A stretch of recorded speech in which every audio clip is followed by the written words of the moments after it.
Usa sa mga importante nga bahin sang balagtas ang Negros Occidental ang matinilagon sini nga pagpakigbato sa mga Espanyol nga ginaselebrar sa buong bilang al 5 de Nobyembre.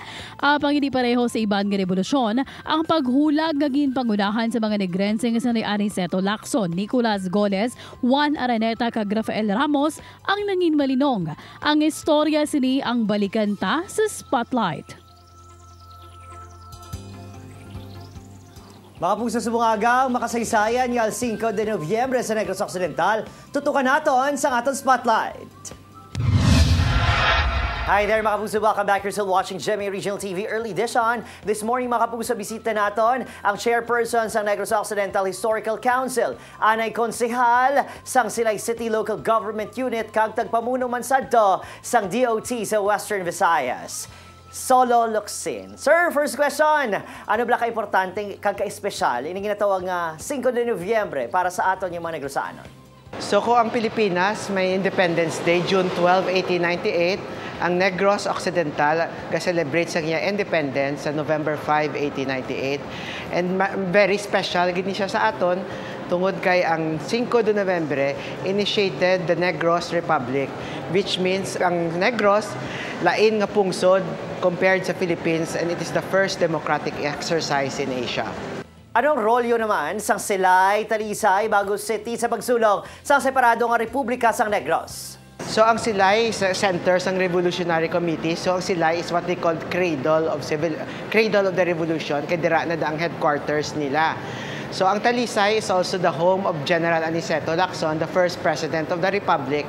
And of course, Bago City is very important because General Juan Araneta is from Bago and he is the one who consolidated Southern Negros. So it's Southern Negros and Northern Negros converging in Bacolod to demand the surrender sa mga Spaniards ng 1898. Pwerte no, signifikante kaayo. That is very timely and relevant sa aton nga henerasyon. It's also called no bilang the greatest historical bluff nga aman. Bluff sa tuwa sang gyera?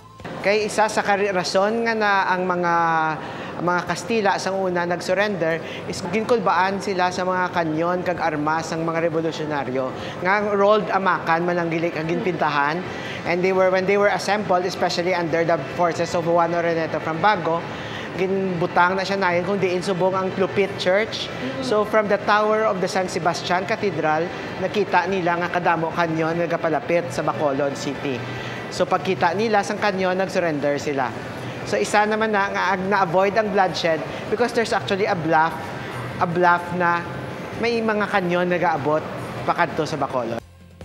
Now, let's talk about your organization. Ano papel sa inyong grupo ng Negros Occidental Historical Council? Kag subong, may ara ka mo gani exhibit to propagate the importance of our local history. Negros Occidental Historical Council has been officially assisting the province of Negros Occidental since 1971 pa kami. And we are the keepers of historical artifacts and data. So ini siya nga exhibit, damo ka na di makita ng mga archival documents. Hindi na ni pwede mapagwa, so we made it into digital. That's why it's called a multimedia exhibit with sound design, with the help of course of our talent, Ted Negrense artists. And ang pinaka-importante din, makita nyo din mga saber and swords and uniforms of the revolutionaries.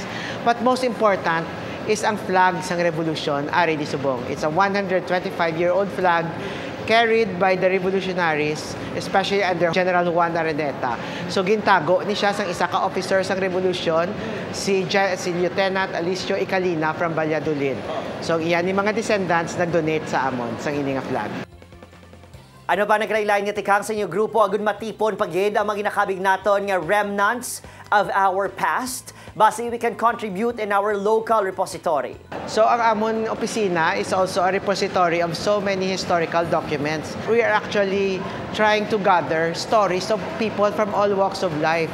Kadamo-damo nga mga tawo nga nagbulig sa Negros sa linsang una nga hindi maging silang ginatawag nga prominente.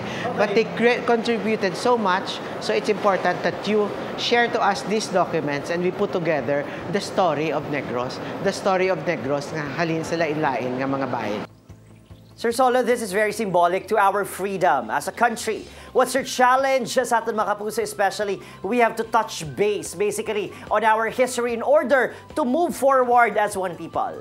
History will make you move forward. I love history because it gives meaning to my life. Kaya kung magbalikid ko sa nagligat, hindi madulom, may kasanag. So it lights the path to the future. So hindi ka man kakapadulong sa imoging katuan kung wala mo na balikid ang imo nagligad. Point of the matter mga kapuso, balik doon ang aton inagyan, agod may masanag nga padulungan. There you have it, Sir Solo Locsin, sa liwat naman. May aga. Thank you. Good morning.